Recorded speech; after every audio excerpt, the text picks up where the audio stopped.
जय हिंद बच्चों।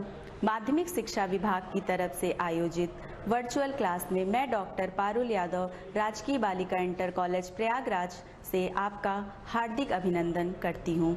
आज हम लोग कक्षा 12 की गणित का 10वां अध्याय सदिश तथा त्रिविमीय ज्यामिति का अध्ययन करेंगे। सर्वप्रथम हम ये जानने का प्रयास करेंगे कि इस पाठ को पढ़ने का हमारा उद्देश्य क्या है और इसका हमारे दैनिक जीवन में उपयोग क्या है।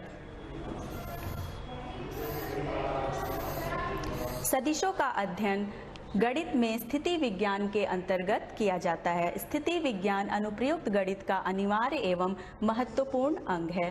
प्रायोगिक क्षेत्र में इसका सर्वाधिक उपयोग किया जाता है। भवन निर्माण, सेतु निर्माण, मशीन के उपांगों में समायोजन, लीवर, कैंटिलीवर आदि महत्वपूर्ण उपयोगों के आधार स्थिति विज्ञान के सिद्धांत ही हैं। अनुप्रयुक्त गणित यानी अप्लाइड मैथमेटिक्स और भौतिकी की बहुत सी प्रमेयों, नियमों आदि को प्रमाणित करने तथा व्यवहारिक प्रश्नों को हल करने के लिए सदिश विश्लेषण बहुत ही उपयोगी है। शुद्ध गणित यानी प्योर मैथमेटिक्स के क्षेत्र में भी सदिश विश्लेषण का उपयोग किया जाता है। अब हम लोग ये जानेंगे कि इस अध्याय के यानी इस प्रकरण के अंतर्गत हमें किन उप विषयों का अध्ययन करना है। सर्वप्रथम हम सदिश, उसकी परिभाषा, सदिशों के निरूपण, एक सदिश के क्या अभिलक्षण होते हैं, सदिशों के संवर्ग क्या हैं, सदिश के प्रकार क्या हैं, सदिश राशियों को किस तरीके से जोड़ा या घटाया जा सकता है और उनके योग के या व्यवकलन के क्या गुणधर्म होते हैं।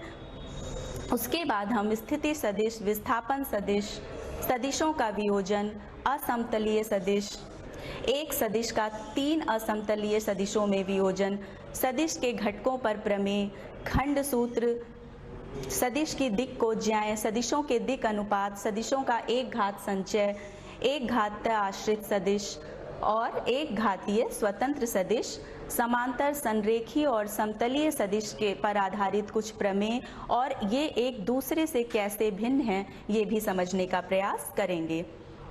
दो सदिशों का गुणन, सदिश गुणन, अदिश गुणन, दक्षिणावर्ती पेंच का नियम यानी कि राइट हैंडेड स्क्रू रूल और वामावर्त पेंच का नियम यानी कि लेफ्ट हैंडेड स्क्रू रूल।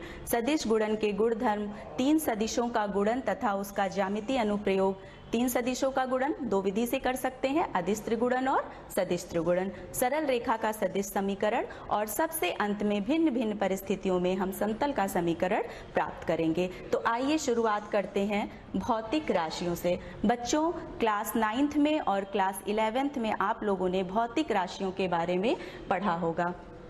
दैनिक जीवन में हम भौतिक राशियों का जो अध्ययन करते हैं वो 2 प्रकार से कर सकते हैं। जब हम सुबह से सो के उठते हैं और जब तक हम शाम में सो नहीं जाते हैं, भौतिक राशियां हमारे जीवन में बिल्कुल घुली मिली हैं।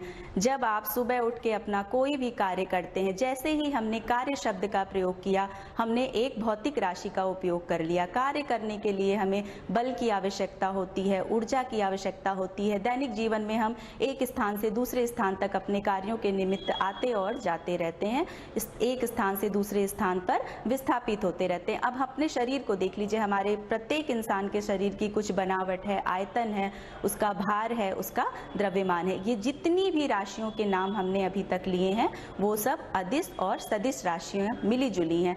तो अब हम अंतर इनका कैसे करेंगे कि सदिश राशियां क्या होती हैं और अदिश राशियां क्या होती हैं। नाम से स्पष्ट है अदिश, जिसमें दिशा अनुपस्थित हो, यानी ऐसी राशियां जिन्हें व्यक्त करने के लिए सिर्फ परिमाण की आवश्यकता होती है उन्हें हम अदिश राशियां कहते हैं। जैसे द्रव्यमान, लंबाई, आयतन, तापमान, घनत्व, विद्युत विभव तथा विद्युत आवेश। अब आइए सदिश राशियों पर आते हैं। वह भौतिक राशियां जिन्हें व्यक्त करने के लिए परिमाण तथा दिशा दोनों की आवश्यकता होती है उन्हें हम सदिश राशियां यानी कि वेक्टर क्वांटिटीज कहते हैं। एक एग्जाम्पल से आप इसे बहुत अच्छी तरीके से समझ सकते हैं। मान लीजिए आपके साथ आपका सहपाठी है, आपको अपने सहपाठी के घर जाना है। आप उससे पूछते हैं कि तुम्हारा घर विद्यालय से कितनी दूर है। उसने आपको जवाब दिया 5 किलोमीटर। जैसे ही उसने आपको 5 किलोमीटर बोला, यानी कि उसने आपको अपने घर से और विद्यालय की दूरी बता दी। तो क्या आप किसी भी दिशा में 5 किलोमीटर की दूरी तय कर अपने सहपाठी के घर पहुंच सकते हैं? तो इसका जवाब होगा नहीं। जब तक आपको निश्चित दिशा का बोध नहीं होगा तब तक आप अपने सहपाठी के घर नहीं पहुंच सकते हैं। तो जब तक हम सिर्फ दूरी की बात करते हैं, दूरी यानी कि लंबाई, मैथमेटिकल या फिजिक्स के टर्म में, तो लंबाई एक अदिश राशि है। लेकिन जैसे ही हम आप दिशा भी दूरी के साथ इन्वॉल्व कर लेते हैं, यानी कि अब आपको अपने मित्र के घर या अपने सहपाठी के घर जाना है, तो आप विस्थापित होंगे, यानी आप एक स्थान से उठकर दूसरे स्थान पर जाएंगे। तो विस्थापन में आपके पास दूरी के साथ साथ दिशा भी है। तो ऐसी राशियां जिसमें दूरी के परिमाण के साथ साथ दिशा भी होती है उन्हें हम सदिश राशियां या वेक्टर क्वांटिटीज कहते हैं। जितनी भी प्रकार की हम लोग गणित में संक्रियाएं पढ़ते हैं, तो वेक्टर क्वांटिटीज चूंकि अब हम पढ़ रहे हैं, तो क्या उन पर भी साधारण बीजगणितीय संक्रियाएं लागू की जा सकती हैं? तो इसका जवाब है नहीं। सदिश राशियों को साधारण गणित की भांति जोड़ा, घटाया या गुणा नहीं किया जा सकता। इसको करने के लिए इनका एक स्पेसिफिक रूल होता है जिसको हम आगे डिस्कस करेंगे। सदिश राशियों का अध्ययन सर्वप्रथम आयरलैंड के गणितज्ञ हैमिल्टन तथा जर्मनी के गणितज्ञ ग्रॉसमैन ने सन 1943 और 44 ईस्वी में किया गया था। इन दो गणितज्ञों को आधुनिक स्थित सदिश विश्लेषण का जनक समझा जाता है। सदिश राशियों का निरूपण। आइए हम अब सबसे पहले देखेंगे कि सदिश राशियों को हम किस प्रकार से निरूपित करते हैं। सदिश राशियों को दिष्ट रेखाखंडों यानी कि डायरेक्टेड लाइन सेगमेंट के द्वारा दर्शाया जाता है। बच्चों, आप लोगों ने कक्षा 9 और कक्षा 11 में रेखा के बारे में पढ़ा होगा। आप रेखा और रेखाखंड के अंतर से भली भांति परिचित हैं। रेखा की क्या खासियत होती है? रेखा की लंबाई जो होती है वो असीमित होती है, यानी कि निश्चित नहीं होती। लेकिन रेखाखंड जो होते हैं वो किसी रेखा का ही एक भाग होते हैं और उनकी लंबाई जो होती है वो क्या होती है? निश्चित होती है। और रेखाखंड की एक और विशेषता होती है, रेखाखंड का एक प्रारंभिक यानी कि इनिशियल पॉइंट और एक टर्मिनल पॉइंट यानी कि अंत बिंदु होता है। तो सबसे पहले हम आपको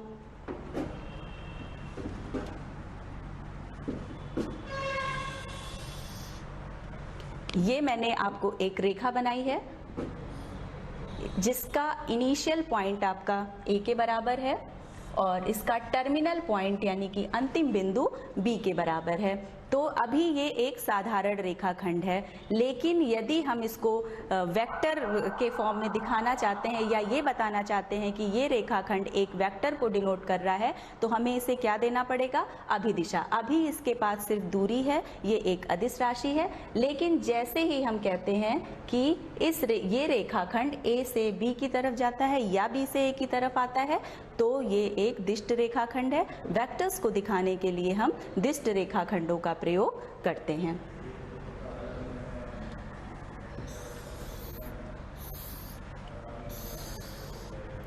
सदिश राशियों का संकेतन। अब आइए हम ये जानेंगे कि सदिश राशियों को हम किस तरीके से लिखते हैं। सदिश राशियों को अंग्रेजी वर्णमाला के छोटे अक्षरों के ऊपर एरो लगा करके लिखा जाता है। किन्हीं किन्हीं पुस्तकों में या जब आप हायर स्टडीज में जाएंगे तो आपको इंग्लिश अल्फ़ाबेट के जो स्मॉल लेटर्स होते हैं वो आपको बोल्ड में लिखे दिखेंगे, उन्हें क्लैरेंडन अक्षर बोलते हैं। लेकिन चूंकि अब हम डेली पेन से आप काम कर रहे हैं तो बार बार उसको डिनोट नहीं कर सकते, इसलिए हम छोटी कक्षाओं में और स्मॉल इंग्लिश के स्मॉल अल्फ़ाबेट्स के ऊपर एरो लगा करके वेक्टर्स को डिनोट करते हैं।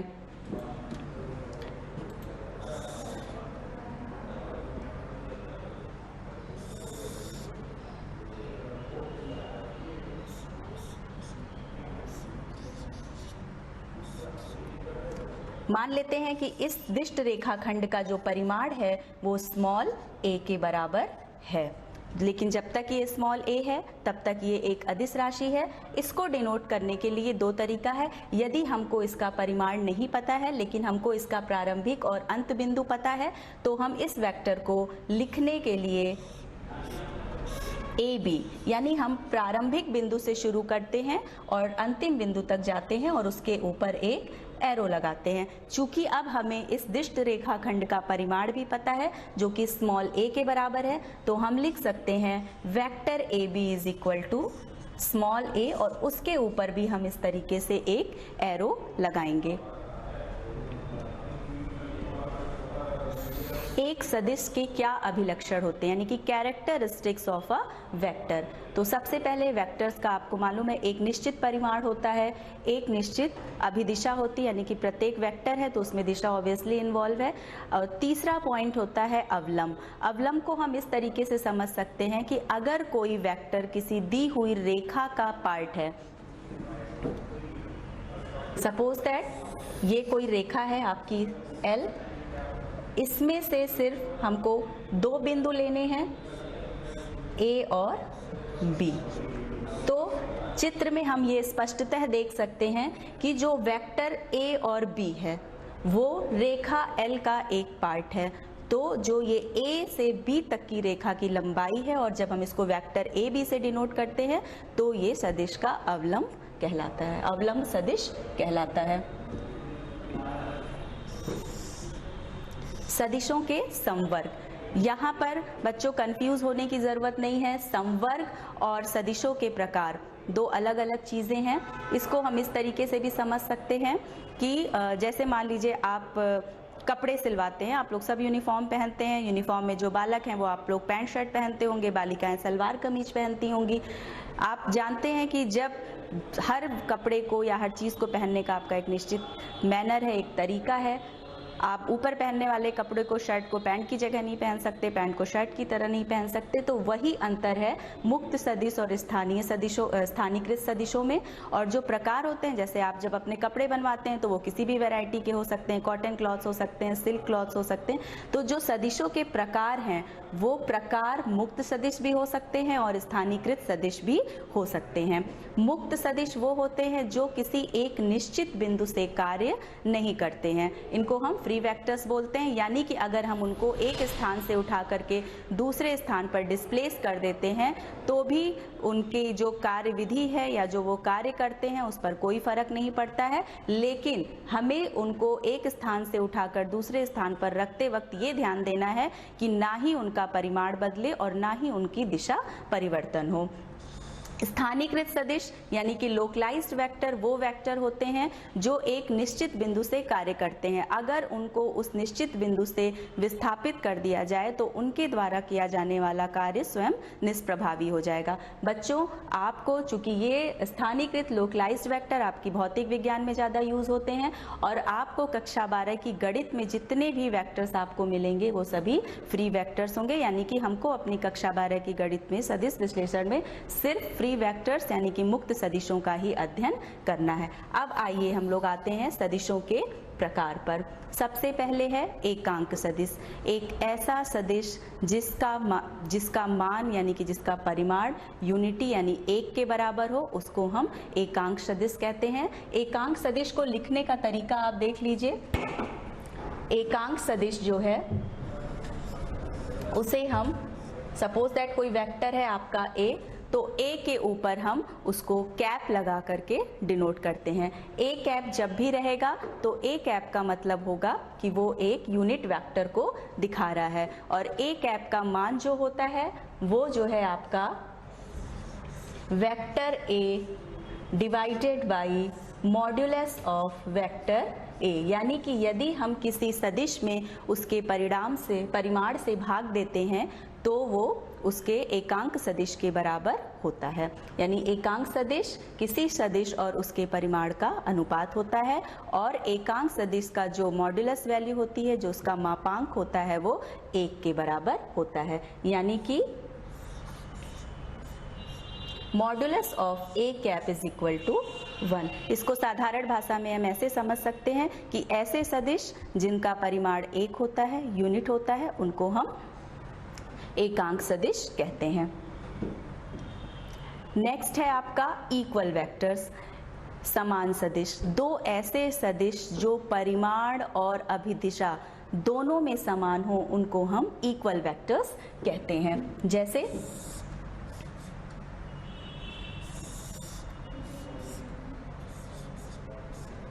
This is A vector and this is B vector. तो यदि A और B दोनों समान सदिश हैं तो A और B का जो मापांक है वो आपस में बराबर होगा और उनकी दिशा आप एरो पर ध्यान दीजिए, आप देख सकते हैं वेक्टर ए और वेक्टर बी दोनों की दिशा जो है सेम है, यानी ऐसे सदिश जिसका परिमाण और अभिदिशा दोनों समान होती है उन्हें हम समान सदिश कहते हैं। नेक्स्ट है आपका अनुदिश सदिश यानी कि लाइक वेक्टर्स।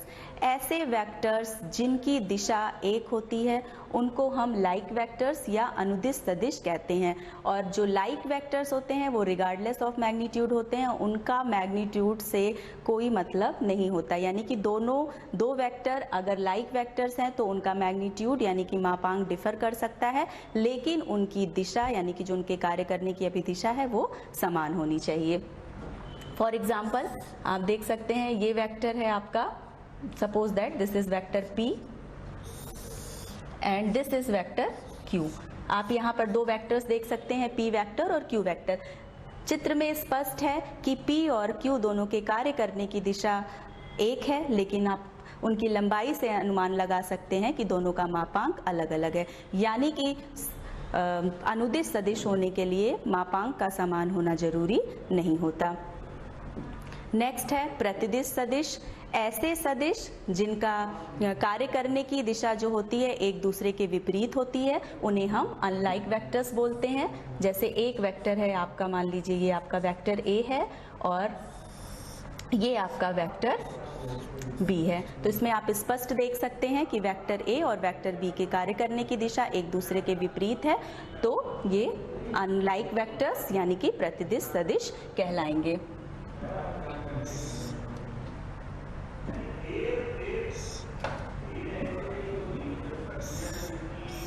नेक्स्ट है आपका ऋणात्मक सदिश यानी कि नेगेटिव वेक्टर्स।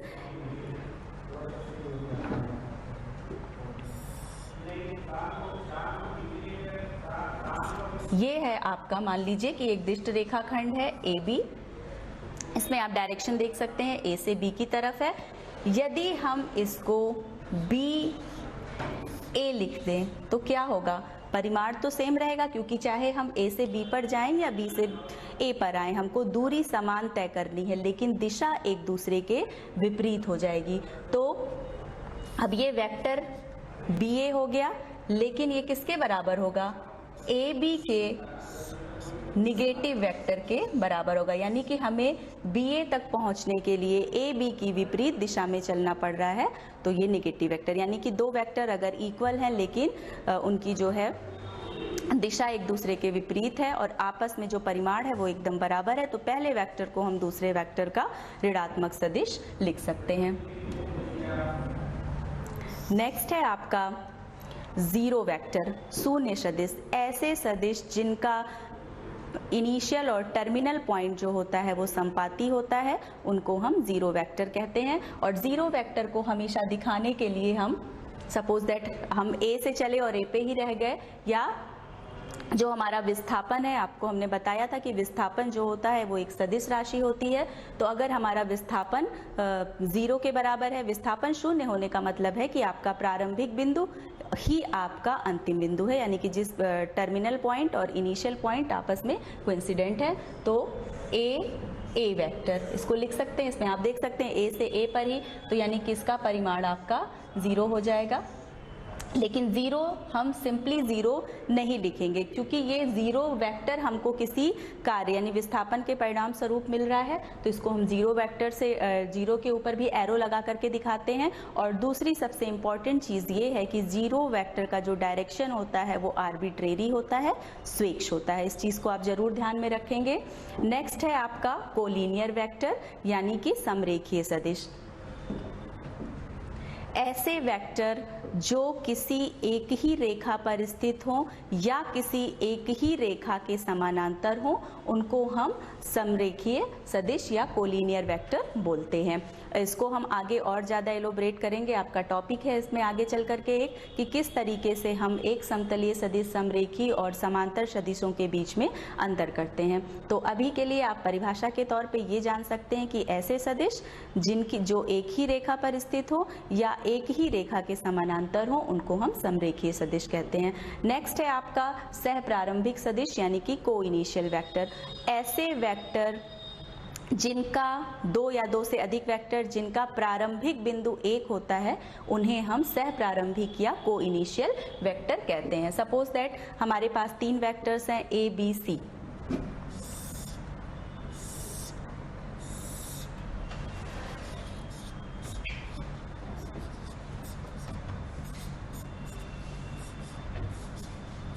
चित्र में आप स्पष्टतः देख सकते हैं कि ए बी सी तीनों एक ही बिंदु से शुरू हो रहे हैं। तो ऐसे सदिश जिनका प्रारंभिक बिंदु एक है और टर्मिनल पॉइंट सबका देखिए आप देख सकते हैं अलग अलग है, तो ऐसे सदिशों को हम सह प्रारंभिक सदिश या कोइनिशियल वेक्टर कहते हैं।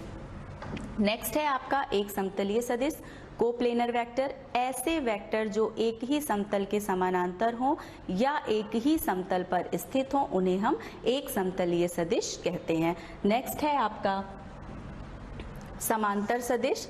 तो समांतर सदिश ऐसे सदिश होते हैं जो एक ही रेखा के समानांतर होते हैं या आपस में समानांतर होते हैं, लेकिन पैरेलल वेक्टर्स में आपको ये ध्यान देना है कि पैरेलल वेक्टर्स का डायरेक्शन भी आपस में सेम होता है और उनका मैग्नीट्यूड जरूरी नहीं है कि एक हो। तो पैरेलल वेक्टर और कोलिनियर वेक्टर में एक बारीक सा डिफरेंस होता है जिसको हम लोग आगे चल करके डिस्कस करेंगे। नेक्स्ट है सदिश राशियों का योग। साधारण गणित में जिस तरीके से हम योग करते हैं उसी तरीके से हम यहाँ पर भी सदिशों को भी जोड़ सकते हैं। सदिशों को जोड़ने के लिए हमारे पास 2 नियम है। सदिशों को ट्रायंगल पहला जो है वो है triangle law of vector addition, यानी कि सदिश योग का त्रिभुज नियम।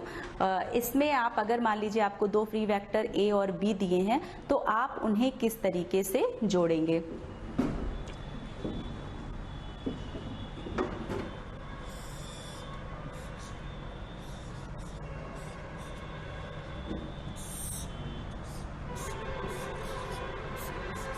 आप चित्र में स्पष्टतः देख सकते हैं, यहाँ पर मैंने 2 वेक्टर लिए हैं ए और बी। अब इन्हें हमें आपस में जोड़ना है। तो सदिशों को जोड़ने के लिए जो सबसे महत्वपूर्ण रूल होता है, जो उसका ट्रायंगल जो लॉ होता है, उसमें ये होता है कि पहले सदिश के अंतिम बिंदु पर दूसरे सदिश के प्रारंभिक बिंदु को हम रखते हैं। तो आप यहाँ देख लीजिए, पहला सदिश आपका इस तरीके से है, उसका अंतिम बिंदु आप यहाँ देख सकते हैं जहाँ पर एरो है, और दूसरा वेक्टर बी है उसकी दिशा ये है। तो आपने देखा कि मैंने पहले सदिश के अंतिम बिंदु पर दूसरे सदिश का प्रारंभिक बिंदु रखा है। उसके पश्चात हम पहले सदिश के प्रारंभिक बिंदु से दूसरे सदिश के अंतिम बिंदु को मिला देंगे। आप डायरेक्शन देख सकते हैं, आप इसका चाहे तो नाम भी रख सकते हैं। ये आपका मान लीजिए O है, ये A है और B है। तो अब हम इसे किस तरीके से लिख सकते हैं, आपने देखा OA वेक्टर है, A इसका लास्ट पॉइंट है, उसके लास्ट पॉइंट पर हमने B वेक्टर का इनिशियल पॉइंट रखा है, फिर O वेक्टर का जो इनिशियल पॉइंट है वो O है और B वेक्टर का जो टर्मिनल पॉइंट है वो कैपिटल B है। जब हम O से B को मिलाते हैं तो हमें OB वेक्टर प्राप्त होता है, और OB वेक्टर जो है आपका किसके बराबर है, OB वेक्टर आपका OA vector plus AB vector के बराबर है। आप ये देख सकते हैं कि A और A संपाती हो जाएंगे और O से B तक पहुंच जाएंगे। तो OB AB के लिए रिजल्टेंट वेक्टर का काम करेगा। आई होप कि आप लोगों को triangle law of vector addition समझ में आ गया होगा। नेक्स्ट है सदिशों के योग का समांतर चतुर्भुज का नियम। अभी जो हमने पिछले जब आपको vector law of triangle addition पढ़ाया था तो हमने आपको बताया कि 2 सदिशों को हम किस तरीके से जोड़ते हैं। वहाँ पर दोनों सदिश हमको अलग अलग दिए थे, लेकिन क्या हो कि अगर हमको जो सदिश दिए हुए हैं वो जो है को इनिशियल वेक्टर हो, यानी कि पहले से जुड़े हुए हों, या किन्हीं प्रमेयों को सिद्ध करते समय हम लोग के सामने इस तरीके की स्थिति आए कि 2 वेक्टर्स जुड़े हुए हों, फिर भी आपस में जिनका इनिशियल पॉइंट सेम हो, फिर भी हमको उनका योग निकालना हो, तो हम उसे किस तरीके से निकालेंगे। तो आप ये देख लीजिए,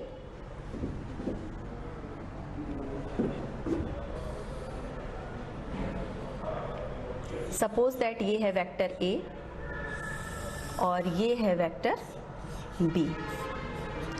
अब जो हम ये इसकी अभिदिशा है और ये इसकी अभिदिशा है। तो आप साफ साफ देख सकते हैं यहाँ पर triangle law of vector addition जो है वो आपका फेल हो रहा है। तो अब हम क्या करेंगे, अब आपको हमने बताया था मुक्त सदिशों के बारे में, तो हम A के समानांतर A के ही परिमाण की एक रेखा B के अंतिम बिंदु से खींचेंगे। किसके बराबर हो गया ये? वेक्टर A के बराबर। और अब हम इसे भी मिला देंगे तो ये वेक्टर B के बराबर होगा। आप देख सकते हैं कि ये एक पैरेललोग्राम है, समांतर चतुर्भुज है। तो अब हम आसानी से, अब triangle law of vector addition आपको याद होगा, इस बिंदु के वेक्टर B के टर्मिनल पॉइंट पर आपका वेक्टर A का इनिशियल पॉइंट आ गया है। तो जो आपका सपोज दैट इसका नाम आपका A, B, C और D है। तो अब आप कह सकते हैं कि AB plus BC is equal to AC।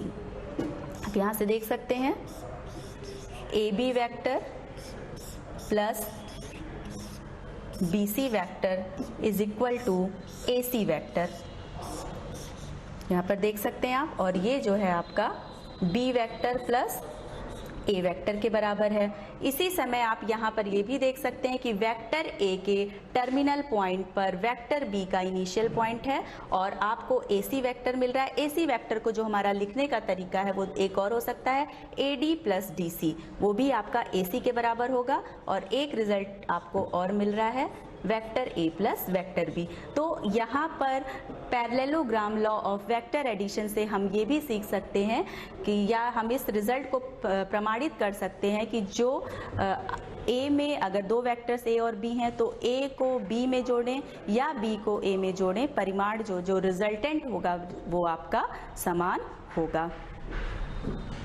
तो बच्चों आज हम लोग इसके बारे में हम लोग जान चुके हैं कि सदिश कितने प्रकार के होते हैं और सदिशों का संवर्ग क्या होता है। अगर आप खुद स्वयं से भी चाहें तो सदिशों को जो है अपने आप से चित्र बना करके, आपने 10 टाइप के वेक्टर्स पढ़े हैं, उनको आप खुद से स्वयं चित्र खींच करके कर सकते हैं अपने आप से। नेक्स्ट हम लोग देखेंगे